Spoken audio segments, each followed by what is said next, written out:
Your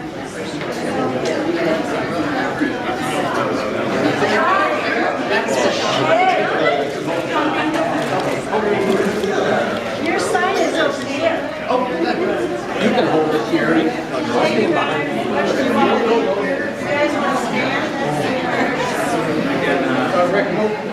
We got your back.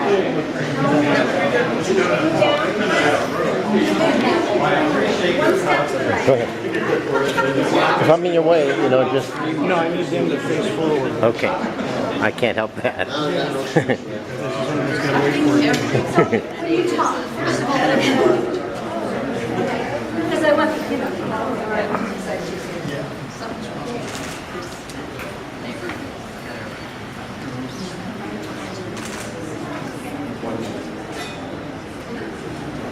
So this is the -1 minute preface.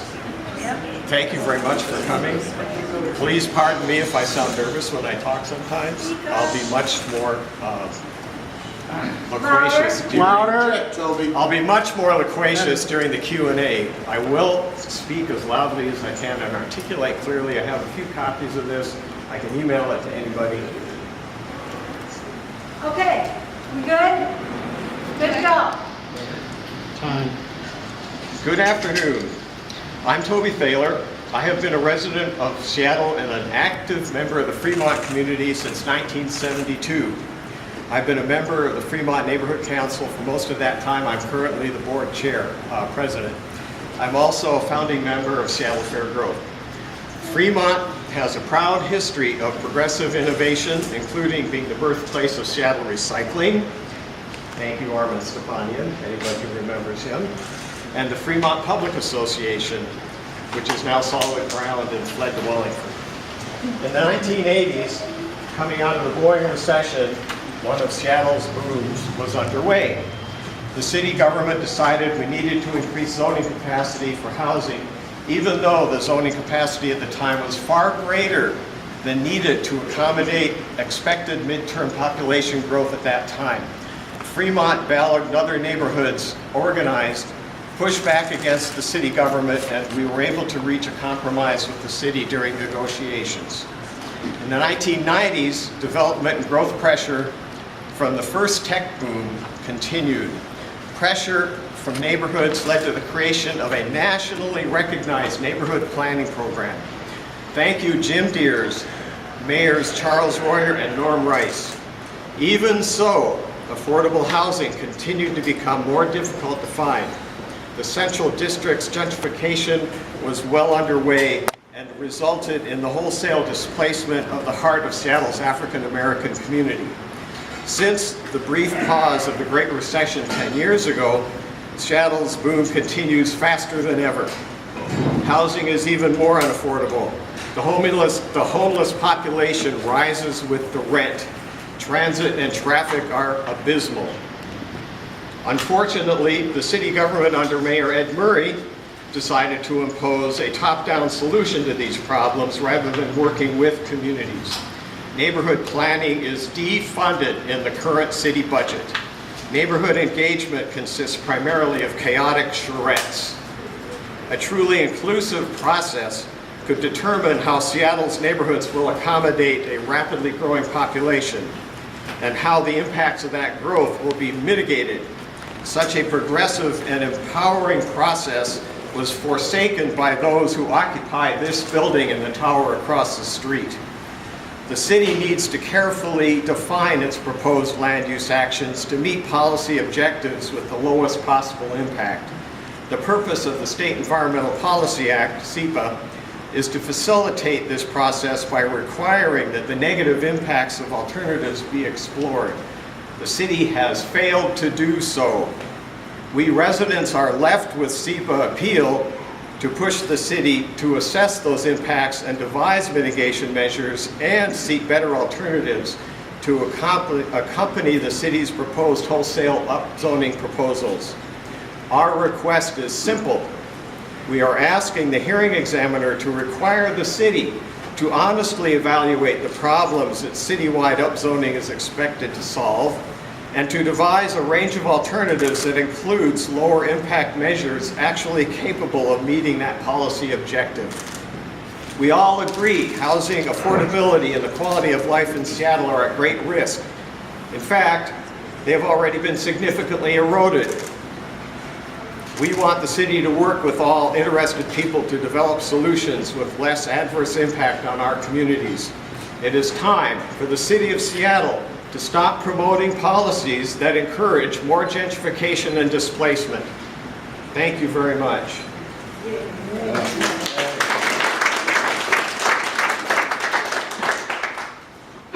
Hello, my name is Kasima Lee, and I serve as a board member at the Beacon Hill Council. I am going to read the following statement from our council. Our mission at the Beacon Hill Council is to advocate for a welcoming, diverse, and healthy Beacon Hill. To understand our position, you have to understand who we are. We are a neighborhood that for decades builds and rebuilds community, absorbing and continuing to absorb people who have been displaced by racial covenants and redlining, by the U.S. racial incarceration of our Japanese Americans during World War II, by the Vietnam War, and by the Somali Civil War. Our neighborhood is 80% people of color, 44.4% immigrant populations, refugees, and those born outside of the United States, and 36% non-English speaking.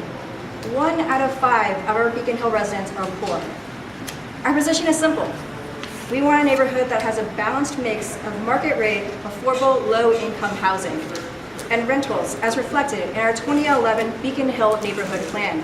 It was approved in 2012 by Seattle City Council and reaffirmed in our June 2016 neighborhood survey. We want to be safe and secure. We want to have parks and supportive human services for our residents. We want to be able to address environmental challenges that we face due to vehicular and airplane air and noise emissions.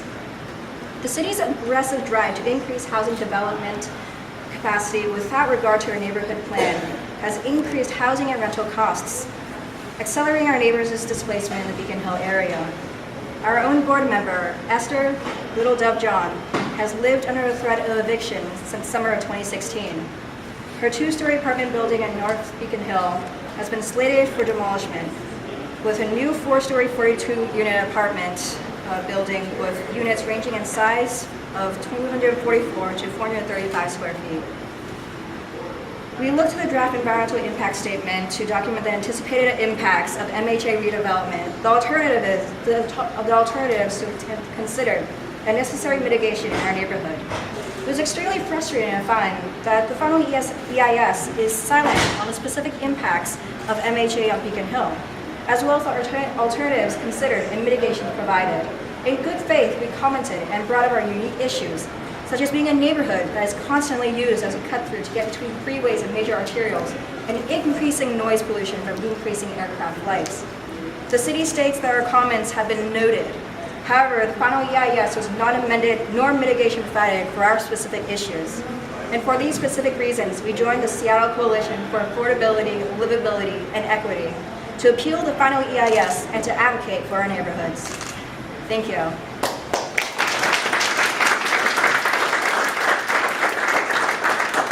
So we're ready for questions for us, Kasima and myself, and after that, any of the people here from the numerous groups, I believe They're going to introduce themselves. who will introduce themselves briefly. Should we do that first?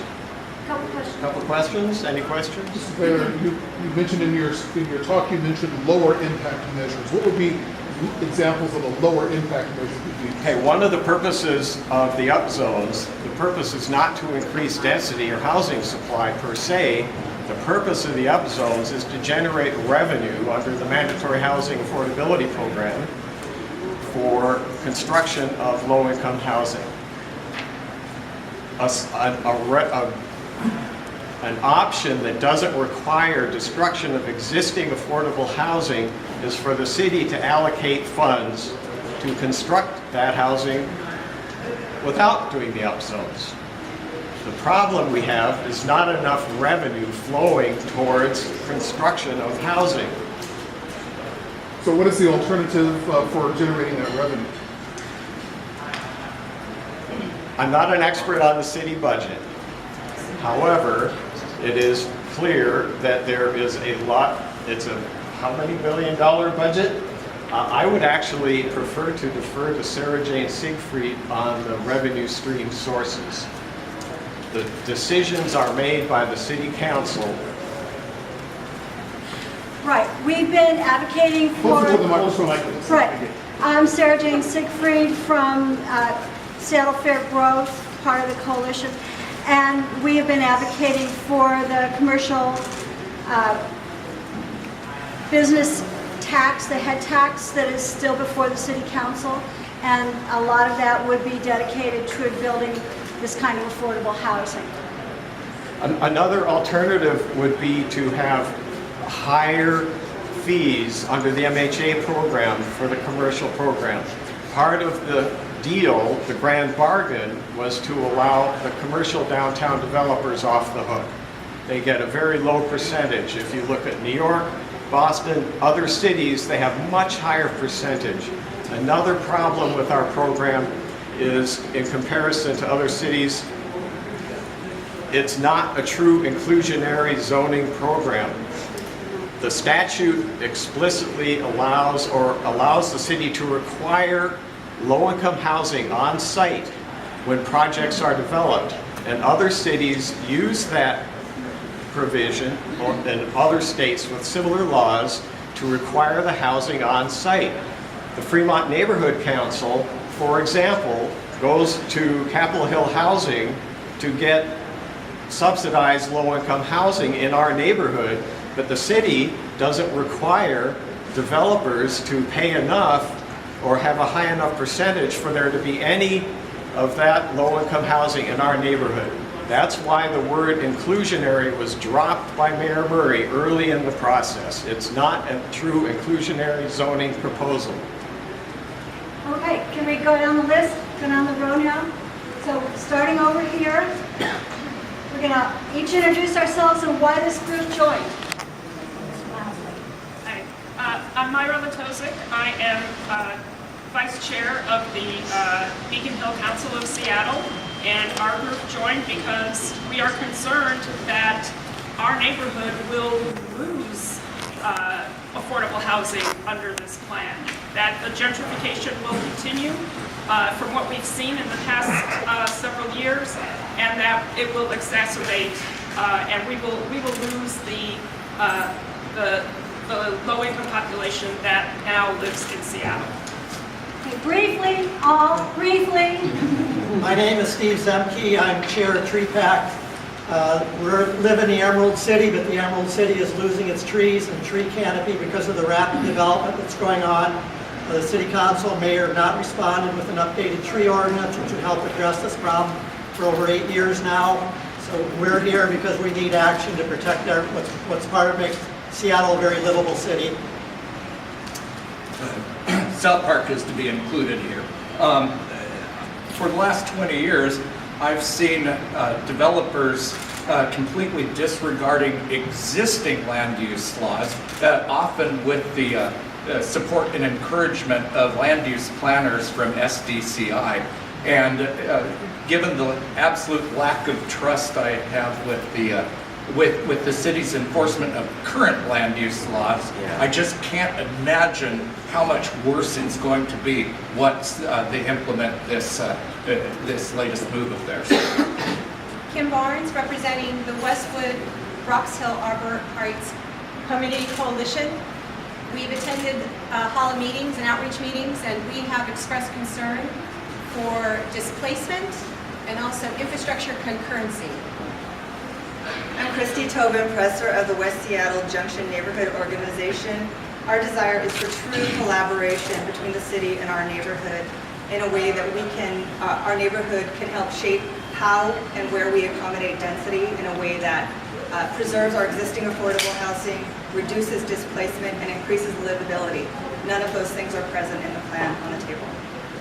I'm Deb Barker. I'm the president of the Morgan Community Association, also in West Seattle. And MoCA wants to have MHA fees that are required returned to Morgan Junction. And David Ward, I'm representing the University District Community Council. The biggest issue in the University District is displacement and non-affordability. The University District used to be one of the cheapest places in the city to live, but the UW said we want to make the University District South Lake Union North, which of course is creating substantial high-rises.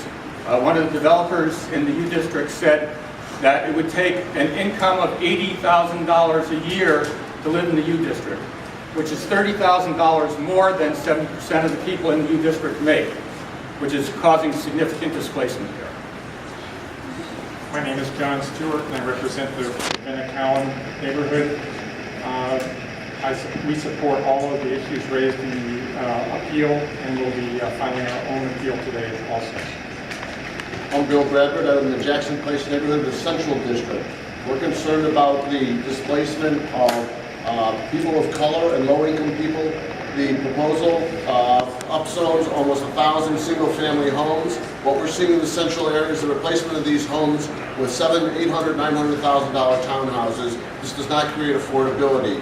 The net proposal will yield, in 20 years, 44 on-site affordable units and only 218 additional units in affordable housing, low-income projects. This is unacceptable within the central area. I'm Rick McLaughlin. I'm here from the U District Small Business Association. Ultimately, we're looking for the Seattle City Council to mandatory make small business impact studies a part of upzones as they go through neighborhoods, to actually go through and assess how upzoning, for business districts will change through high-rise buildings, and assess the way that the existing community culture can survive and thrive, and as changes happen. I'm Jane Nichols. I represent Save Madison Valley. We formed a 501c3 in order to raise funds to fight the very city that's supposed to be protecting us.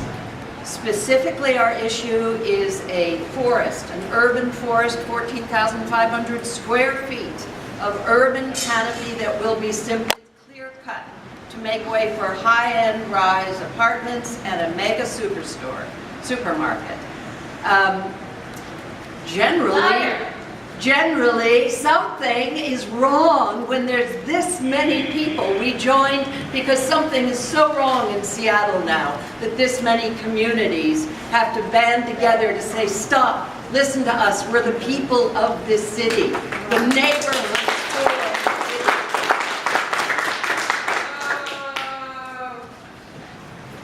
Hi, my name is Mary Pat Gleba. I'm with the Cherry Hill Community Council, which is also part of the Central District.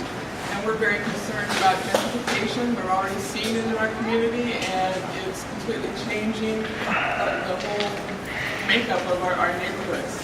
We're also very concerned about the loss of tree canopy. And another thing is runoff. We're getting now rivers going down Cherry every time it rains because of all the development. One thing, getting faster, y'all. Hi, I'm Frank Fay. I'm representing the Wallingford Community Council. And we're concerned that the neighborhoods have a voice in this, and we're also concerned that we are residents who have invested into our communities, and these communities will be completely displaced by the gentrification called for under the MHA policy.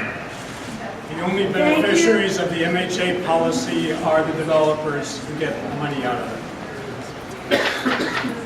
Hi, I'm Dawn Fitzgibbons. I represent the Baker Street Community Group. We have two very short things. One is that this proposal fails to identify emergency access and congestion issues on non-arterial streets, especially where the upzoning is proposed. And the second is the proposal fails to show how a tree canopy and open space will be preserved. As density increases, both are needed to maintain neighborhood livability and sustainability. My name is Guy Holliday from the Madison Miller Park community.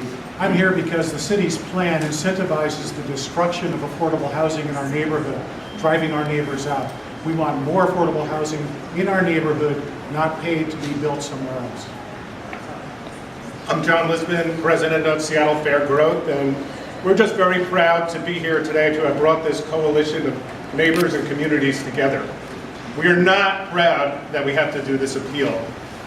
2.5 years, or a year and a half ago, the city cut ties with the neighborhoods, but the neighborhoods are still here.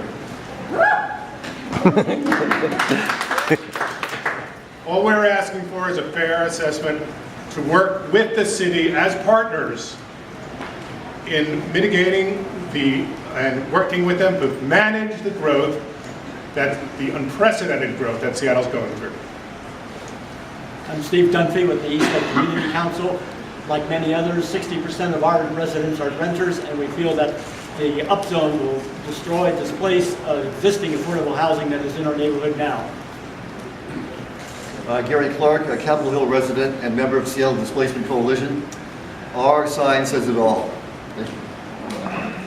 Lisa Kuhn, I'm representing Seniors United for Neighborhoods, and we believe that this city should not be able to say to any senior, you're no longer of use to us, get out.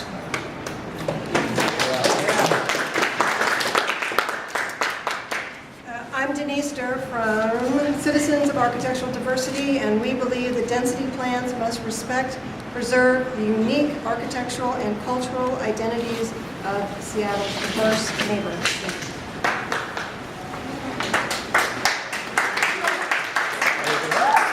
Thank you all so much. If you'd like to talk to any of these folks. Question for everyone very quickly. The mayor-elect has several locations she will be at in the next couple of days. How many of you will be at one of those locations? Pretty short notice. Thank you. And to answer the previous reporter's question about what are some of the economic ways this can be accomplished, the Solutions for Seattle's Housing Affordability Crisis is an excellent report that was put together, was started organized by Frank Chop and the state representative, and put together by city council aides and religious organizations and a few others. It's an excellent report, which unfortunately was basically ignored by the Howell community. It's available at seattlefairgrowth.org. Or town, doesn't matter. And how soon will your appeal document be available? This afternoon. I mentioned this to someone via email, but please email it out to all of us. The entire press. How many of you allow tenants to even vote in your organizations? We're made up of tenants, primarily tenants. The Fremont Community Council allows any All our resident members are allowed to vote. How many pro-health groups are not funded by Amazon, Facebook, or large corporations, like Seattle for Everyone is? Yeah. Yeah, it's an asterisk. You don't know? That's a fair question. Can you answer that question? The president of our coalition is $1 million in pro-health money has come from corporations. We all are. How do you represent, you only represent your own? Of course, that's why we have Rich 26 neighborhoods. communities. My neighborhood is 30% median income. So take the Beacon Hill, not a rich neighborhood. We're trying to keep it Sorry, propaganda. I make $15,000 a year. I'm a renter. Any other questions from the real press? We're available. So the other way that we're talking about trees and tree canopy, the city can say requirements of developers, trees and